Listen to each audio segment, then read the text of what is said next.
നമ്മളെ മാളൂന് മൂലിയരെ പ്രസംഗം പിടിച്ചിട്ടില്ല. അപ്പം മൂലിയര് ലീഗിന് അനുകൂലമായിട്ടൊരു പ്രസംഗം, ലീഗിന് വോട്ട് ചെയ്യണം എന്ന് പറഞ്ഞിട്ട് കിതാബിലുണ്ട് പറഞ്ഞിട്ടാണ് മൂലിയർ വന്നിരിക്കുന്നത്. അത് മാളൊന്ന് വിശദീകരിക്കുന്നുണ്ട്. അതിൻ്റെ പുറമെ മൂലിയരും ഒന്ന് പറയുന്നുണ്ട്. രണ്ടും ഒന്ന് കേട്ടു നോക്കാം. ലീഗുകാർക്ക് വോട്ട് കിട്ടാൻ വേണ്ടിയിട്ട് കുറച്ച് മൂല്യന്മാർ വയലായിട്ട് ഇറങ്ങിയിട്ടുണ്ട്. അതിനൊന്നും പ്രശ്നമല്ല, 2 വോട്ടിന് വേണ്ടിയിട്ടല്ലേ. പക്ഷേ അതിലൊരു വയല് നിങ്ങളൊന്ന് കണ്ടു നോക്കൂ. അതൊരു വർത്താനാണ് നമ്മളെ മാള് പറഞ്ഞത്. ശരിക്ക് ലീഗുകാർക്ക് വോട്ട് ചെയ്യണം എന്നുണ്ടെങ്കിൽ കാണ്ട് ഒരു മൂല്യർ കിതാബ് വായിച്ച് കണ്ട് പറയണ മാതിരി പറയുന്നുണ്ട്. അതൊന്ന് നമ്മൾക്കൊന്ന് കേട്ടു നോക്കുക. എന്താണ് ആ പറയണമെന്ന് കേട്ടു നോക്കാലോ. കാരണം ഇവരെല്ലാവരും മുസ്ലിം ലീഗിന്റെ തണലിൽ ജീവിക്കുന്നവരാണ്, ഒരു തരത്തിൽ അല്ലെങ്കിൽ മറ്റൊരു തരത്തിൽ. എന്താ സുഹൃത്ത് ഇങ്ങനെയൊക്കെ പറയണത്?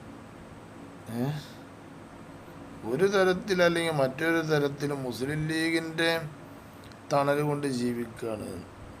അപ്പോൾ പിന്നെ ഇവിടെ ഗവൺമെൻറ് എന്തിനാ? പൊട്ടത്തരം പൊളിച്ചറിയില്ല കേട്ടോ. സർവോപരി ഒരു കിതാബിൽ ഇതിനെ സംബന്ധിച്ച് ഇങ്ങനെ ഒരു ഇബാറത്ത് നമുക്ക് കാണാം.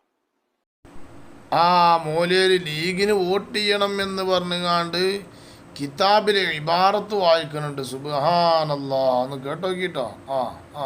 വായിക്കും മൂലേരെ. ഇന്ന ജമീഅൽ അഅമാലി സ്വാലിഹാത്തി അല്ലത്തി യഅമലുഹാ അയ്യു വാഹിദിൻ മിനൽ മുസ്ലിമീനൽ ഹിന്ദിയീന യജൂസു അൻ തുൻസബ ഇലാ മുസ്ലിം ലീഗ്. യജൂസു അൻ തുൻസബ ഇലാ മുസ്ലിം ലീഗ്. അല്ല കുഞ്ഞോ, ഇത് നമ്മളെ നൗസു കണ്ടിട്ടില്ലേ? പമ്പേഴ്സോ കുഞ്ഞേമതോ ഒന്നും കണ്ടിട്ടില്ലേ? യജൂസു അൻ തുൻസബ ഇലാ മുസ്ലിം ലീഗ് എന്നുള്ള ഇബാറത്ത് നമ്മൾ നൗഷാദ് കണ്ടില്ലേന്നാവോ? നൗഷാദ് അതിനെപ്പറ്റി ഒന്നും പറഞ്ഞിട്ടില്ല. മോനെ നൗഷാദ് ഇതൊന്ന് ശ്രദ്ധിക്കടാ, ഇതിനൊന്ന് മറുപടി പറയാം. എൻ്റെ അടുത്ത് ഉണ്ടാവും ഇതിന് മറുപടി എന്നല്ല ഞങ്ങൾക്ക് അറിയാം, അതുകൊണ്ട് അജ്ജ് പറയാറുണ്ട്.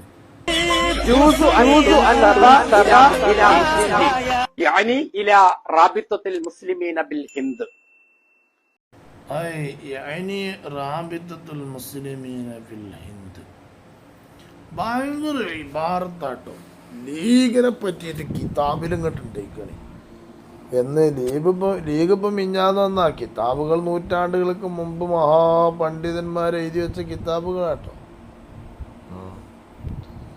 ഏതായാലും മൂല്യരെ ഇതന്നെ ഈ ആൾക്കാർ പറയണത്. ചില മൂല്യന്മാർക്ക് ഉറക്കാത്ത കജ്ജില്ല എന്നുണ്ട്. ഏതൊരു ഇന്ത്യൻ മുസ്ലിമും ചെയ്യുന്ന ഏതൊരു സൽക്കർമ്മവും ഇന്ത്യൻ യൂണിയൻ മുസ്ലിം ലീഗിലേക്ക് ചേർത്ത് പറയൽ ജായിസാണ്, അതായത് അനുവദനീയമാണ്. അല്ല, ഇയാൾ മോരേരാഞ്ഞി വെറും നാടനാണ്, നീ നാടൻ കയറിയതാന്ന് ഒന്നും അറിയില്ല കേട്ടോ. അരികെട്ട കണ്ടിട്ട് മൂല്യന്മാരെ മാതിരി ഉണ്ട്, പക്ഷെ അയാളെ സംസാരം ഫുള്ള് കോമഡിയാണ്. ഏതൊരു മുസ്ലിം ലീഗിലൂടെയാണ് ഇവിടെ എല്ലാ കാര്യങ്ങളും നടക്കുന്നത് എന്നൊക്കെയാണ് ഇയാൾ പറഞ്ഞു വരുത്തുന്നത്. ഏതായാലും വലൗകാന ഗൈറ മുൽതഹിഖിൻ ഗൈറ മുൻളമ്മിൻ ഇലാ ദാലിക്കൽ ഹിസ്ബ്, അയാൾ മുസ്ലിം ലീഗ് എന്ന പാർട്ടിയിലേക്ക് ചേർന്നിട്ടുള്ള ആളല്ലെങ്കിലും ശരി എന്നാണ് ആ കിതാബിൽ പറഞ്ഞിട്ടുള്ളത്. വല്ലാത്തൊരു കിതാബ് കേട്ടോ. കേട്ടില്ലേ? അപ്പൊ എനിക്ക് ചോദിക്കാനുള്ളത് ഈ ഉസ്താദിനോടാണ്. ഉസ്താദ് ആ വയലിൽ പറയുന്നത് ഒരു കിതാബിൽ പറഞ്ഞിട്ടുണ്ട് എന്നാണ്. ഏത് കിതാബിലാണ് ഉസ്താദെ അങ്ങനെ പറഞ്ഞിട്ടുള്ളത്?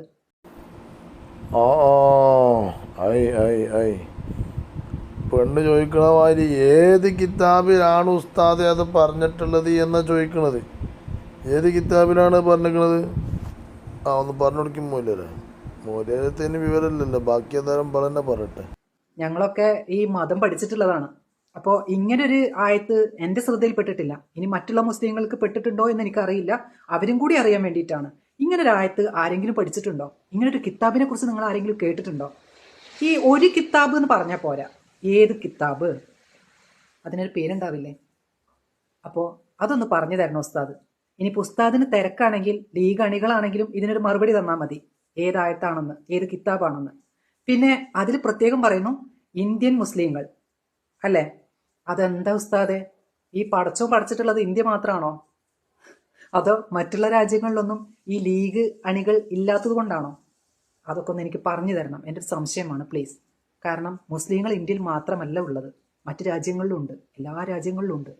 ഓക്കെ, അപ്പോൾ അവർക്കൊക്കെ ഇത് ബാധകമാണോ? ആയത്തിൽ ഇന്ത്യൻ മുസ്ലിം എന്നാണല്ലോ പറഞ്ഞിട്ടുള്ളത്. അതും കൂടി ഒന്ന് ഒരു വ്യക്തത ആക്കി തരണം ഉസ്താദെ. സോനെ, എന്തോ ഒരു വ്യക്തതയിലാണ് ഉസ്താദ് പറഞ്ഞിരിക്കണത്. ഇനി എന്താ വ്യക്തത വരുത്തി തീർക്കാൻ? കിതാബിലുണ്ട് എന്നും പിന്നെ പിന്നെ മുസ്ലിം ലീഗ് നേരെ കിതാബിലുണ്ട് എന്നും ഇയാളൊക്കെ പിന്നെ ശ്രദ്ധിക്കണം അല്ലേ? അങ്ങനെയാണല്ലോ. വല്ലാത്തൊരവസ്ഥ തന്നെ. എന്ത് വല്ലാത്തൊരു കഥ റബ്ബെല്ലാവരും ഏതായാലും ഈ പിന്നെ അഫ്ഹാമുർ റിജാലിലൂടെ വന്ന കാര്യങ്ങളാണ് നിങ്ങൾ എടുത്തു നോക്കുന്നത്. അഫ്ഹാമുർ റിജാൽ അതാണിപ്പം മോലിയർ പറഞ്ഞത്. അയാൾ തൊള്ളിയിൽ വന്നതൊക്കെ അയാൾ എന്ത് ചെയ്തു? പ്രസംഗമാക്കി മാറ്റി. അയാളുടെ തൊള്ളിയിൽ വന്നതൊക്കെ എന്തൊരു കഷ്ടം. കുറച്ച് റബ്ബ് കാക്കട്ടെ. ഏതായാലും ഇജാതി മൂല്യന്മാർ അങ്ങനെയാണെങ്കിൽ ഇപ്പോൾ CPM പറഞ്ഞൂടെ, അള്ളാഹു ഞങ്ങളെയാണ് നോക്കുന്നത്, അള്ളാഹു നിങ്ങളെയല്ല കേട്ടോ, ഞങ്ങളെ നേതാവായ പിണറായിയുടെ റൂമാണ് ശ്രദ്ധിക്കുന്നതെന്നൊക്കെ പറഞ്ഞൂടെ? ലായല്ലാഹു ഇലാ ഖുലൂബിക്കും എന്ന് പറഞ്ഞാണ്ട് പറയുന്ന ഹദീസ് തന്നെ പറയുന്നത് എന്താണ്? അങ്ങനല്ലേ? അള്ളാഹ് പല സ്ഥലത്തും പച്ചയാണ്. അപ്പം അവിടെ ഒന്നും നോക്കൂല. അള്ളാഹു തആല നോക്കുന്ന ഒരുത്തൻ്റെ ഹൃദയത്തിലേക്കാണ്. അപ്പം ഹൃദയത്തിൻ്റെ കളർ എന്താണ്?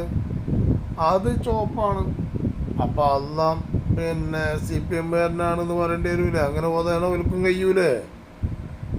അപ്പം അങ്ങനെ ഓതിയ ഓൽക്കും കഴിയുമല്ലോ ഓതാനേ. പക്ഷെ അത് ഓതാത്ത എന്താ പറയുക, അതിൽ കുറച്ച് തരമുള്ള മനുഷ്യന്മാരുണ്ട്, കുറച്ച് ഗ്രാന്തമുള്ള ടീം അതിലുണ്ട്. അതുകൊണ്ടാണ്.